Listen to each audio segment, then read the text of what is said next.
শুভ সকাল। সূর্যিমামা কিন্তু মাথার উপরে ভালোই তার যে সূর্যের যে প্রভাবটা ছড়িয়ে পড়েছে দেখতে পাচ্ছি ভূপৃষ্ঠের উপর।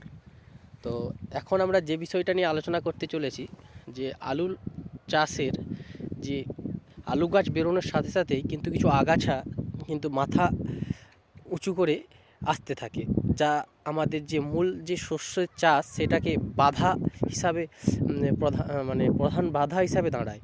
তো সেই আগাছাকে যদি না আমরা নির্মূল করতে পারি, তাহলে কিন্তু আমাদের যে শস্যের চাষটা সেটা কিন্তু চাষিকে বড় ক্ষতির মুখে পড়তে হয়। তো এখন সেই আলু চাষের যে সব আগাছা রয়েছে সেগুলো থেকে আমাদেরকে কীভাবে নির্মূল করতে পারি, তো সেই বিষয় নিয়ে আমি এখন আলোচনা করব, যে কৃষি বিশেষজ্ঞ।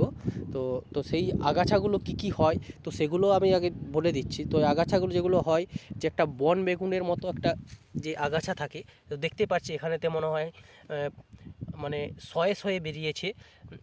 হ্যাঁ, এটা হচ্ছে বন বেগুন বলা হয়। এছাড়াও এখানে কিন্তু সামাহাস রয়েছে, এছাড়াও ধান পোকালি রয়েছে। এই সমস্ত কিন্তু আগাছা কিন্তু মাথা উঁচু করে যে মূল শস্যের সাথে কিন্তু বেড়ে চলেছে। তো এই আগাছাগুলোর জন্য কি ব্যবহার করব আমরা, তো সেই বিষয়ে এখন আলোচনা আমাদের। হ্যাঁ, নমস্কার স্যার। বলুন। হ্যাঁ, বলছি যে আলু চাষের যে আগাছাগুলো, এগুলো থেকে আমাদেরকে বেরিয়ে আসার জন্য কি করা উচিত? আমরা প্রথম যেটা আলু বেরোনোর সাথে সাথে একটা মূল সমস্যা আমাদের যেটা হয়ে দাঁড়ায়, এই যে বন বেগুন নামে যে গাছটা আপনি দেখালেন, বন বেগুন, আর হচ্ছে ধান পোকালি, আর হচ্ছে সামা, এইগুলো একটা মূল সমস্যা। এই যে বন বেগুন যে মারার জন্য বা এইটাকে না আমরা এই মুহূর্তে যদি এদেরকে না নিঃশেষ করতে পারি, এরা পরবর্তীকালে ডালাপালা ছেড়ে পুরো আলু গাছকে বৃদ্ধিয়ে বাধা সৃষ্টি করবে। তার জন্য আমাদের এখন প্রথমেই কিছু না কিছু করতে হবে। যেটা আমরা প্রথম ব্যবহার করি, যদি আলু গাছ কোনোভাবে না বেরোয়, তখন আমরা 30-40 করে জঙ্গল সাপ উড়িয়ে দিয়ে দিলাম, যাতে গাছ কোনো হয়ে গেল, তাতে আলুর কোনো ক্ষতি হবে না। কারণ জঙ্গল সাপ তো ভিতরের শিকড়ের বা অন্য কিছুর ক্ষতি করতে পারে না, যার জন্য জঙ্গল সাপটা কোনো দেওয়া সমস্যা না। তবে আলু গাছ বেরোনো চলবে না, সেটা আগে দেখতে হবে মূলত। আর দ্বিতীয়ত, যদি আলু গাছ বেরিয়ে যায়, এরকম হালকা সেচ দিয়ে যেটা আমরা ব্যবহার করতে পারি, ম্যাট্রোবুজিন, বিভিন্ন কোম্পানির রয়েছে ম্যাট্রোবুজিন গ্রুপের হার্বিসাইড। আর হচ্ছে যেটা যদি পোকালি বেশি থাকে আর সামা থাকে, ওর ক্ষেত্রে আমরা ইজিল ব্যবহার করতে পারি। ইজিল হচ্ছে ড্রামে 20 করে, আর হচ্ছে ম্যাট্রোবুজিন 100 গ্রাম প্যাকেটে, ওটা আমি ব্যবহার করতে পারেন 6 থেকে 7 গ্রাম 16 লিটারের ড্রাম যেটা হয়ে থাকে আমাদের এখানে ড্রাম যেটা। আর দ্বিতীয়ত, যদি পোকালির মাত্রা কম থাকে, যদি সামা থাকে, সেক্ষেত্রে আমরা ওই ট্রপিক্যাল কোম্পানির যে দাবাং বলে যে বিষটা রয়েছে, দাবাং সঙ্গে ম্যাট্রোবুজিন মিশিয়ে দিলে ও দিনা 5-6 দিনের মধ্যে সমস্ত গাছ একদম পুরো জমি পুরো সাদা হয়ে যাবে, আর কোনো সমস্যা নেই।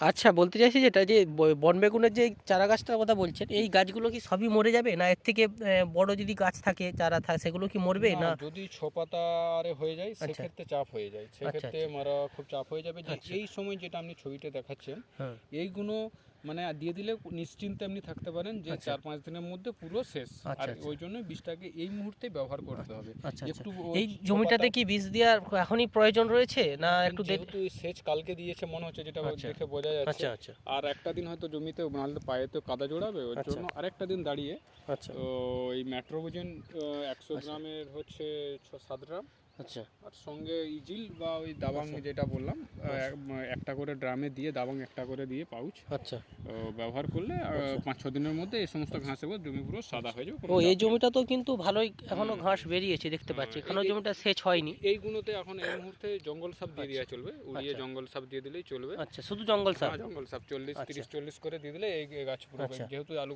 কোনো গাছ বেরোয়নি। আচ্ছা আচ্ছা, ঠিক আছে, যেহেতু গাছ ধন্যবাদ। বেরিয়েছে তাতে জঙ্গল সাপ ইউজ করা যাবে না। আচ্ছা আচ্ছা, ঠিক আছে, অনেক ধন্যবাদ। আবার ধন্যবাদ। দেখা হবে, আবার এই আলু বিষয়ে আবার জানকারি আমরা আপনাদের কাছে তুলে ধরবো। তো ভিডিওটি ভালো লাগলে শেয়ার করুন, কমেন্ট করে জানান, বা কোনো সমস্যা থাকলে তার ছবি পোস্ট করে জিজ্ঞেস করতে পারেন, আমরা কিন্তু বিশেষজ্ঞের কাছে পাঠিয়ে দেব, এবং তার যে করণীয় কী তা সেটাও কিন্তু আমরা জানিয়ে দেবো। ধন্যবাদ। চলো।